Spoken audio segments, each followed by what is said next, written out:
आइए, सुनिए, देखिए, समझिए सनातन सत्य। जैसी दृष्टि वैसी सृष्टि, दृष्टि विज्ञान। कुदरत, कुदरती रचना एवं कुदरत के कानून से शाश्वत सुख की प्राप्ति। जोधपुर के परम पूज्य महात्मा उपासक प्रोफेसर डॉक्टर सोहन राज तातेड़ के निर्देशन में सनातन सत्य। जैसी दृष्टि वैसी सृष्टि, दृष्टि विज्ञान।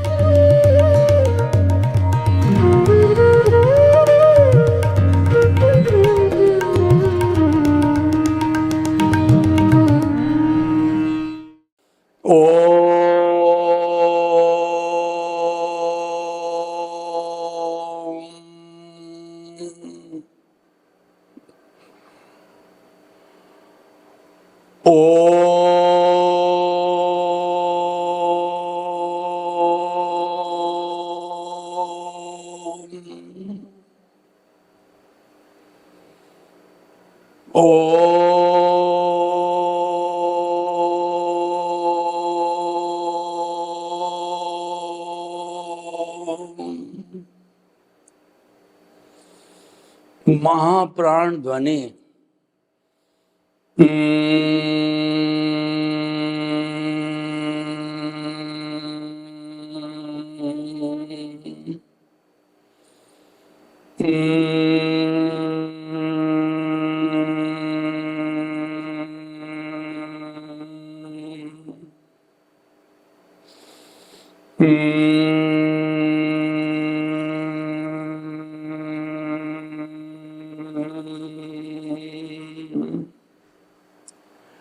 भाई और बहनों, मातृशक्ति को नमन। आज का हमारा अति उत्तम विषय आर्ट ऑफ विजन एवं सर्व समस्या समाधान, यानी कि आर्ट ऑफ द विजन हम धारण कर लेते हैं तो हमारे जीवन की सब समस्याओं का समाधान हो जाता है। इतनी अर्हता आर्ट ऑफ द विजन में है। तो सबसे पहले हम देखेंगे कि आर्ट ऑफ विजन क्या है। आर्ट ऑफ विजन को दृष्टि विज्ञान कहते हैं। जैसी दृष्टि वैसी सृष्टि। आप नजर बदल दीजिए, नजरिया बदल जाएगा। आप दिशा बदल दीजिए, दशा बदल जाएगी। आप दृष्टि बदल दीजिए, सृष्टि बदल जाएगी। यानी कि आपकी रॉन्ग बिलीफ समाप्त होनी चाहिए। आर्ट ऑफ द विजन का मुख्य उद्देश्य है कि व्यक्ति की रॉन्ग बिलीफ समाप्त हो जानी चाहिए, और रॉन्ग बिलीफ समाप्त होते ही राइट बिलीफ हो जाती है। उसको आर्ट ऑफ द विजन कहते हैं। और आर्ट ऑफ द विजन हमारे मस्तिष्क के अंदर फिट करना होता है। कहीं उसका बाहर तो खाली उसका रिपरकेशंस, बाहर उसकी परिणति मिलेगी, स्वभाव में, चरित्र में, कार्य करने की पद्धति में जो है वो परिवर्तन मिलेगा। भाई और बहनों, कि आर्ट ऑफ द विजन कैसे बनता है। देखिए, आर्ट ऑफ द विजन बनाने के लिए हम सनातन सत्य का उपयोग करते हैं। सनातन सत्य में ultimate reality of this universe, सार्वभौम सत्य, इस पूरे ब्रह्मांड की अल्टीमेट रियलिटी क्या है, वह सनातन सत्य है। और वह इटर्नल है, वो सिद्धांत पर आधारित है, वो बदलता नहीं है। और उसमें हम कुदरती कानून और कुदरती रचना का उपयोग करते हैं। कुदरत और कुदरती कानून शाश्वत है, बदलते नहीं है तत्व रूप से। पहला कुदरत किसे कहते हैं? छह द्रव्यों के समवाय को कुदरत कहते हैं। चेतन, अचेतन और मोशन, रेस्ट, टाइम और स्पेस। ये भूत, भविष्य, वर्तमान में एक क्षण भी ऐसा नहीं आता है कि एक सुई की अणी जितनी खाली जगह नहीं है ब्रह्मांड के अंदर जहां ये छह तत्व नहीं रहते हैं। इसीलिए जहाँ ब्रह्मांड है, जहाँ छह तत्व है, जहाँ कुदरत है, वहाँ जीवन है। इसके बाहर ब्रह्मांड बहुत बड़ा है, लेकिन वो सारा अलोक कहलाता है। कुदरत को हम लोक कहते हैं। अलोक के अंदर कई सूर्य, कई निहारिकाएं और कई बड़े बड़े तारे हैं, लेकिन वहाँ केवल एक आकाश तत्व है, वह लाइफ नहीं है। अभी चंद्रमा पर लोग गए, वहां संभावना बता रहे हैं ऑक्सीजन की, प्रूव नहीं हुआ है। मंगल ग्रह पर गए, लोग बता रहे हैं वह जीवन की संभावना है, वहां पर हमारे प्राण वायु मिल सकती है, अभी प्रूव नहीं हुआ है। अभी जिस ब्रह्मांड में पृथ्वी पर हम रहते हैं वही जीवन है, और वही जो है संचालक उसका जीओडी, जनरेटर ऑपरेटर डिस्ट्रॉयर, जिसको आप गॉड कहो तो हमें कोई आपत्ति नहीं है। वो सबका संचालन गॉड करता है या कुदरत करती है, और ये कुदरत है किसी कानून पे चलती, उजड़ नहीं चलती है। कुदरत बिल्कुल पक्का कानून फॉलो करती है। हम तो कई बार कानून तोड़ देते हैं, कुदरत कभी भी कानून नहीं तोड़ती है। ये दो तरीके का होता है। प्राकृतिक अर्थ हुआ कि जो है सुबह होती है, शाम होती है, समय पे रात आती है, समय पे ऋतुएं आती है, समय पे फल आते हैं, समय पे फूल आते हैं, और सब कुछ परिवर्तन समय समय के अनुसार होता है। और दूसरा क्या है कि ये जो कुदरत है वह उसका एक विभाग है जिसको व्यवस्थित शक्ति कहते हैं। साइंटिफिक सर्कमस्टेंशियल एविडेंस है, वो जीवित प्राणियों पर कार्य करती है, जीवित प्राणियों के कर्मों का भुगतान करवाती है, उससे कुदरती रचना बनती है। यानी छह द्रव्य तत्व रूप से शाश्वत है, तो उनको बदलना पड़ता है अवस्था रूप में, क्योंकि जो है वो असंख्य अनंत प्राणियों के कर्मों का भुगतान करना है। तो ये छह तत्व अवस्था रूप में बदलते हैं, उसको संसार कहते हैं, उसको कुदरती रचना कहते हैं। ये अवस्था से जुड़ी हुई है, टेम्परेरी है, नाशवान है, आई गई, हर क्षण हर वस्तु बदलती रहती है, और जो संचरण करता है उसको संसार कहते हैं। ये बदलने वाली, लेकिन कुदरत का कानून कभी नहीं बदलता है, ये अवस्था रूप में होने कारण बदलती। इसीलिए हमारा जो आर्ट ऑफ द विजन कहता है कि मन वचन काया तथा उससे जुड़ी हुई हर अवस्था मात्र कुदरती रचना है। उसको कुदरती रचना मानो, जानो, विश्वास करो और देखो। वो जुदापन की जागृति है, वो भेद विज्ञान है, वो ज्ञाता दृष्टा है, वो साक्षी भाव है। आपको जो है करना कुछ नहीं है। सर्व समस्या समाधान के लिए आपको जो आपके साथ सुबह से शाम, जन्म से मृत्यु घटित हो रहा है, उसको हर क्षण कुदरती रचना मानो। वो आपके बस में नहीं है, आप उसमें कुछ भी करेक्शन नहीं दे सकते हो। वो तो पिछले जन्म की क्रिया की प्रतिक्रिया है, पिछले जन्म के बिंब का प्रतिबिंब है, पिछले जन्म की जो है वो आपका कर्म शरीर है, उसका जो है वो जो अभी बना हुआ वो द्रव्य कर्म है, और वही उदय प्रारब्ध के अनुसार ऑटो मोड से चलता है। उसको हम कहते हैं कि प्रतिष्ठित आत्मा, डिस्चार्ज प्रतिष्ठित आत्मा कहा जाता है। जो कहते हैं पुरुषार्थ करती है, तो डिस्चार्ज भी एक तरह का पुरुषार्थ है। तो भाई और बहनों, हमने अब हमें इन सब चीजों को देखने के लिए सबसे पहले सिस्टम बनाना पड़ता है कि हमारा केंद्र है। वहां पर जब हमको ज्ञान मिलता है तो ये ज्योति के अंदर है, ज्योति के अंदर पर ज्ञानी पुरुष सदगुरु हमारा गुरु होता है। वो अपने अतिशय से अनंतानंद कषाय बंद को भस्मीभूत करके केंद्र के अंदर आत्मा को हमें वो जो है वो निर्देश दे करके शुद्ध भावों के साथ में प्राण प्रतिष्ठा करके, और प्रभु को जन्म जन्मांतर जब तक कि ये प्रभु तो मुक्त अवस्था में ही है, अज्ञान मन वचन काया रूपी अज्ञान ने उसको बांधे रखा है। यानी मन वचन काया को समाप्त करना है। कुदरती रचना देखते देखते ये सारा अज्ञान समाप्त हो जाएगा, तो ये पंछी उड़ जाएगा, हंसा उड़ जाएगा, और ये जो सिद्ध शिला में जाके विराजमान होकर के ईश्वर बन के अनंत सुख का धाम बन करके हमेशा हमेशा के लिए विराजमान हो जाएगा और ब्लिस हो जाएगी। और फिर भी ये 84 लाख जीवा योनि में दुख पाकर घूमने के लिए कभी नहीं आएगा। तो भाई और बहनों, सर्व समस्या समाधान हमारे आर्ट ऑफ द विजन से होता है, क्योंकि आर्ट ऑफ द विजन के अंदर प्रभु हमारे मध्य विराज गए हैं। और प्रभु के जो गुण हैं, जो हमारी शुद्ध आत्मा के गुण हैं, सम्यक ज्ञान सम्यक दर्शन, वो हमको आशीर्वाद रूप में, टूल्स के रूप में उसका यूज करने के लिए, उसकी एप्लीकेशन करने के लिए हमको मिलते हैं।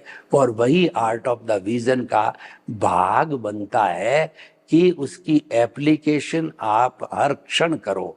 एप्लीकेशन दो तरह से होती है, या तो जो है सम्यक ज्ञान सम्यक दर्शन की एप्लीकेशन है प्रतिष्ठित आत्मा में, जो आत्मा की सत्ता जो है, जो भाव है, जो भाव गिरते हैं, क्योंकि लाइव पार्ट जो प्रतिष्ठित आत्मा का है वो भाव है। उस भाव को जब तक कोट नहीं चढ़ता है तब तक वो अमूर्त रहते हैं।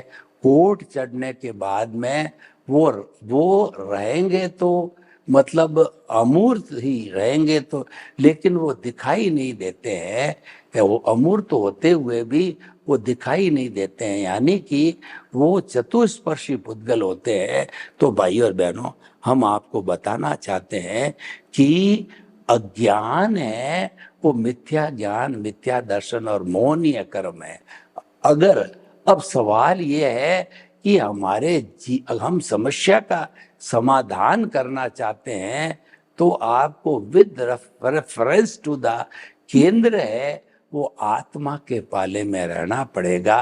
तभी ये शर्त है, तभी सब समस्याओं का समाधान होगा। और हम उस पाले को छोड़ के, उस केंद्र को छोड़ करके केंद्र के अंदर देहाध्यास को ले आते हैं। तो देहाध्यास का संबंध वो जो है, वो हमारे जो है, वो कहना चाहिए कि जो है वो हमारा जो ज्ञान दर्शन है, यानी अशुभ ज्ञान दर्शन है, वो मिथ्या ज्ञान मिथ्या दर्शन और मोहनीय कर्म रूपी अज्ञान है, वो केंद्र में आ गया। तो जो भाव आएंगे उसके साथ में जो कॉज पड़ेगा, जो यानी जो कोट चढ़ेगा, वो कॉजल बॉडी को बनाने वाला होगा। और सम्यक ज्ञान सम्यक दर्शन की एप्लीकेशन के अंदर जो कॉज पड़ेगा वो शुद्ध भाव का कॉज होगा। उससे मोक्ष के लायक और सहायक कॉज बढ़ेंगे, यानी जो पुण्य होगा वो मोक्ष के लायक और सहायक बढ़ेगा। तो अगर आप सर्व समस्या का समाधान करना चाहते हो तो आप केंद्र में आत्मा के इर्द गिर्द रहो, और समस्या पैदा करना चाहते हो तो केंद्र के अंदर देहाध्यास को रखो। 5 इंद्रियों के सुख में जो व्यक्ति डूब जाता है वो देहाध्यास में चला जाता है, और वह उदय और प्रारब्ध से प्रभावित हो जाता है। वो भेद विज्ञान दृष्टापन जो है ज्ञाता दृष्टा नहीं रहता है। तो उस स्थिति के अंदर जो हमारा अज्ञान है और समृद्ध हो जाता है, अज्ञान और डेंस हो जाता है, घना हो जाता है। तो वो तो हमारे पास में है ही, ये जन्म जन्मांतर से अज्ञान से ही चल रहे हैं। तो नई बात क्या है? नई बात तो ये है उस अज्ञान को जो है विज्ञान के अंदर बदलना। विज्ञान का अर्थ होता है सम्यक ज्ञान सम्यक दर्शन। विज्ञान के माध्यम से ही हम अज्ञान को धीरे धीरे इरेज कर सकते हैं। देखिए, मैं आपको उदाहरण देता हूँ। एक गोला है, उस गोले में पेंसिल से हमने उसको पूरा चित्र बना के भर दिया है। अब हम उसको मिटाना चाहते हैं, तो अज्ञान और ज्ञान पेंसिल के रूप में है। पेंसिल से वह पेंसिल का चित्र मिटाया नहीं जाता है, वह तो और काला हो जाएगा। उसको मिटाने के लिए विज्ञान रूपी जो है हमें ज्ञान का उपयोग करना पड़ेगा। वो जो है हमारा विज्ञान जो है वो एप्लीकेशन हो जाएगी, तो फिर वो रबड़ का काम करता है। डिफरेंस ये है कि विज्ञान तो रबड़ का काम करता है और ज्ञान और अज्ञान पेंसिल का काम करते हैं। तो उस रबड़ के जरिए धीरे धीरे हम पूरे व्रत को जो है मिटा करके खाली कर सकते हैं। यानी कि हम अगर आर्ट ऑफ द विजन की एप्लीकेशन करें तो आर्ट ऑफ द विजन की एप्लीकेशन से जो है सारा अज्ञान धीरे धीरे धीरे इरेज हो जाएगा। जब हमारी आत्मा केंद्र में विराजित हो जाते हैं तो हमें एक और जो है सपोर्ट मिलता है कि हम निमित्त बन जाते हैं। निमित्त बने बिना हमारे केंद्र में आत्मा नहीं आ सकती है, और केंद्र में आत्मा तभी आएगी जब हमारा कर्ता भाव समाप्त हो जाएगा। अगर हमारा निमित्त भाव नहीं आया तो केंद्र में आत्मा का राज्य नहीं चल सकता है। निमित्त भाव में आ गए, केंद्र में आत्मा विराजित हो गया, उस निमित्त के साथ उसकी मित्र मंडली, निमित्त निर्दोष अकर्ता और शुद्ध आत्मा। तो व्यक्ति अगर निमित्त यानी अकर्ता है, नो ऑनरशिप नो डूअरशिप है, तो आपने मोहनीय कर्म को काफी क्षीण कर दिया है। अभी समाप्त पूरा नहीं हुआ है। समाप्त तो वीतराग बाद में गुणस्थान में स्नेह स्नेह होगा। तो आपने जब उसको काफी डाइल्यूट किया है, क्योंकि जो हमारा अनंतानुबंधी कषाय था वो भस्मीभूत हो गया। लेकिन मोहनीय कर्म वाले दर्शन मोहनीय कर्म के प्रत्याख्यानी अप्रत्याख्यानी स्वंजलन जो बहुत डाइल्यूट होते हैं, उनको हम आराम से जो है अपने साधारण कर्मों की तरह खपा सकते हैं। लेकिन उनकी उपस्थित रहने से जो है मोहनीय कर्म तो रहेगा, समाप्त नहीं होगा, पर धीरे धीरे ये सब जो है डिस्चार्ज की भांति समाप्त हो जाते हैं। तो भाई और बहनों, हम आपको बताते हैं कि समस्त समस्याएं, जीवन की समस्त समस्याओं का समाधान आर्ट ऑफ द विजन के अंदर पॉसिबल है।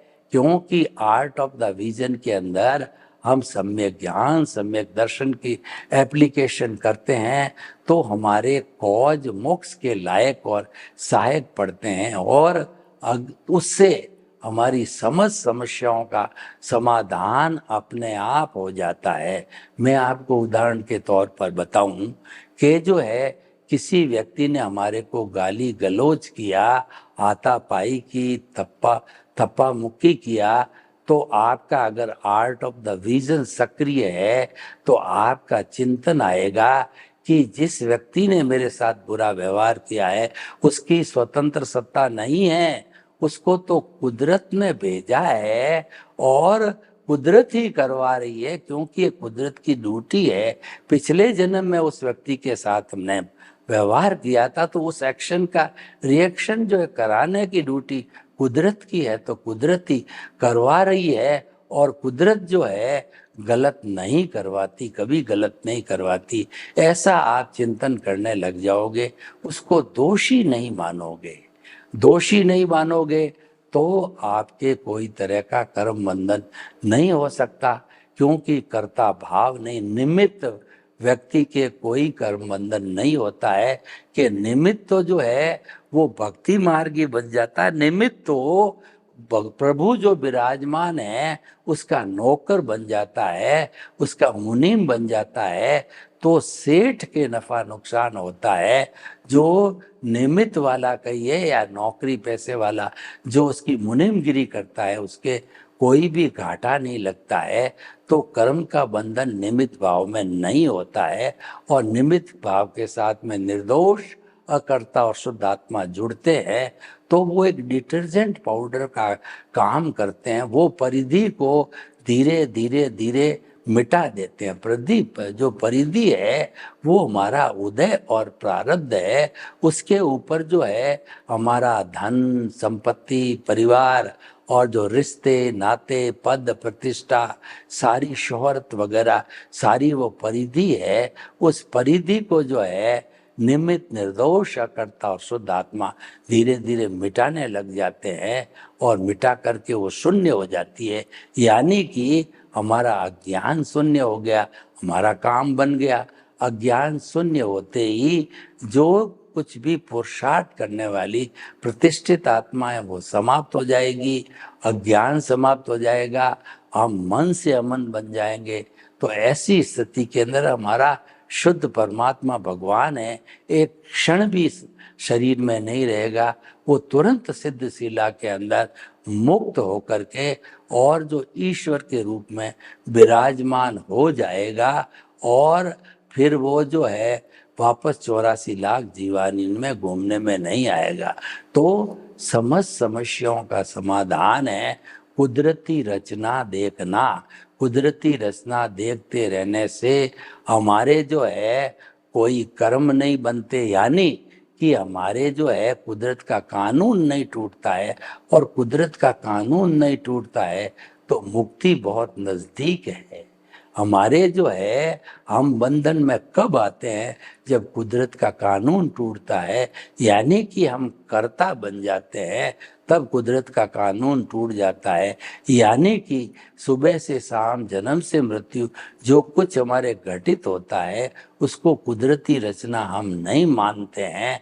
हम ये मानने लग जाते हैं ये शरीर मेरा है, इस शरीर के जितने भुगतान हैं मैं करता हूँ, और इस शरीर के रिश्ते नाते पद प्रतिष्ठा और जितनी भी चीजें हैं सब मेरी है। तो ये मिथ्या ज्ञान, मिथ्या दर्शन और मोहनीय कर्म है कि बाहरी जो वस्तुएं हैं, भोजन है, जितने भी हमारी सुविधाएं हैं, उसके अंदर जो है सुख की अनुभूति करना ये मोहनीय कर्म है। वास्तव में सुख तो आत्मा का लक्षण है, वो तो भीतर है, बाहर उसको ढूंढना ये मृग मरीचिका है। तो इसीलिए हमें उसको बाहर नहीं ढूंढना चाहिए।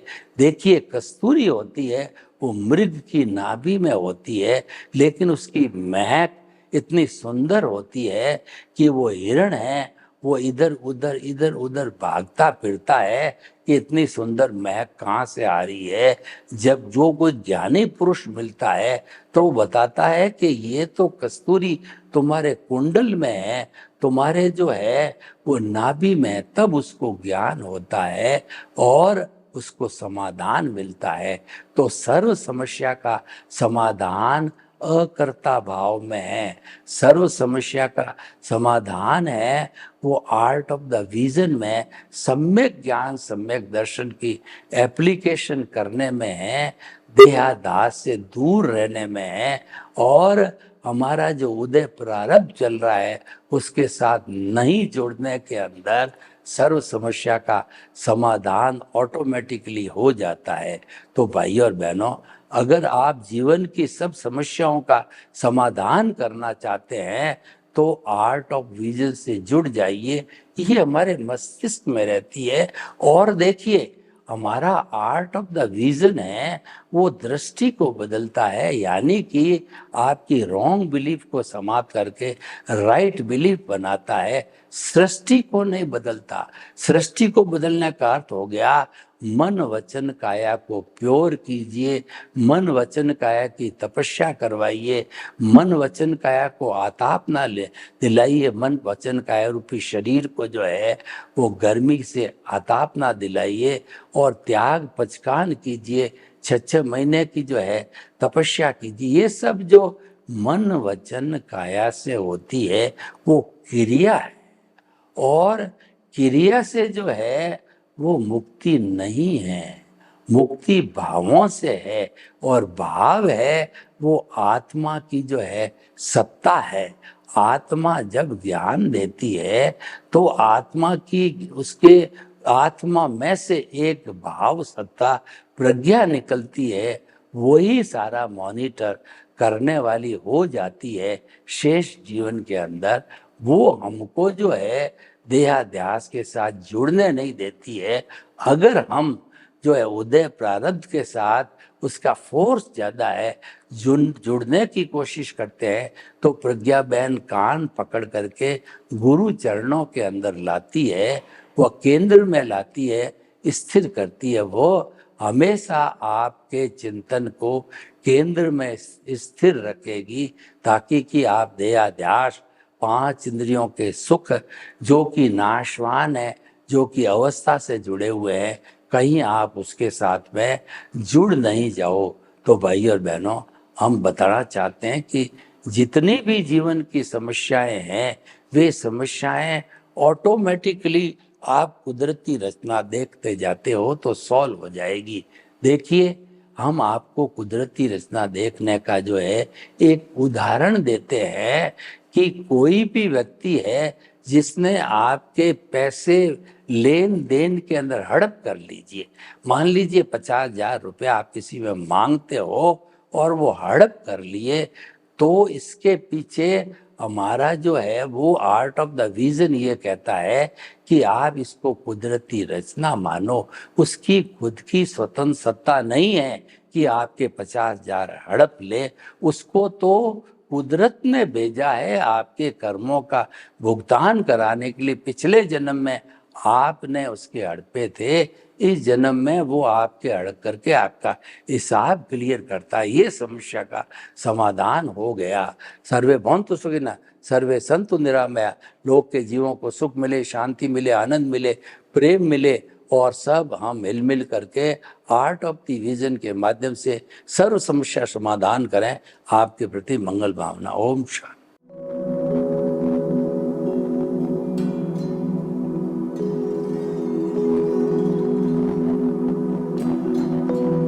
एक ऐसा अंतर्राष्ट्रीय ख्याति प्राप्त मानव जो गुरु प्रेरणा से पिछले 20 वर्षों से वानप्रस्थ जीवन जीते हुए 24 घंटे मानवता की सेवा में संलग्न है।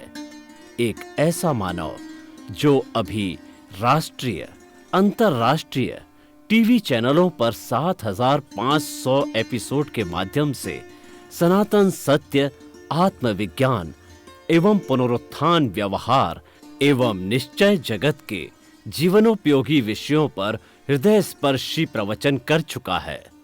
उस मानव का नाम है महात्मा उपासक प्रोफेसर डॉक्टर सोहन राज तातेड़। प्रोफेसर तातेड़ द्वारा योग, दर्शन, शिक्षा विषयों पर रचित पीएचडी स्तर के 250 शोध ग्रंथ भारत के 100 प्रतिष्ठित विश्वविद्यालयों में शोधार्थी पढ़ रहे हैं तथा वे सभी शोध ग्रंथ वहां की सेंट्रल लाइब्रेरियों में उपलब्ध हैं। महात्मा सोहन राज ने अभी तक हजारों स्कूलों, कॉलेजों, विश्वविद्यालयों एवं संस्थाओं में सेमिनार, वर्कशॉप, कैंप लगाकर लाखों विद्यार्थियों को योग, दर्शन, शिक्षा का प्रशिक्षण देकर उन्हें सुसंस्कारित किया। डॉक्टर तातेड़ ने भारतीय संस्कृति उत्थान के 4,000 से अधिक समसामयिक विषयों पर आर्टिकल लिखकर ऑनलाइन जर्नल, पत्रिकाओं, वेबसाइट्स पर प्रकाशित किया, जिसका उपयोग लाखों पाठक कर रहे हैं। उपासक तातेड़ के 5,000 से अधिक आज का सुविचार, आज का शुभ संदेश, आज का मंगल भावना योग आदि चिंतन websites, Twitter, blogger, Facebook, YouTube माध्यमों से लाखों लोग अपना जीवन निर्माण कर रहे हैं। मानवता के मसीहा ऐसे महामानव महात्मा सोहन राज तातेड़ के प्रोफाइल को अभी तक विश्व के 20 लाख दर्शक यूट्यूब पर, 12 लाख गूगल पर एवं लाखों दर्शक फेसबुक, ब्लॉगर, ट्विटर और इंस्टाग्राम पर देख चुके हैं।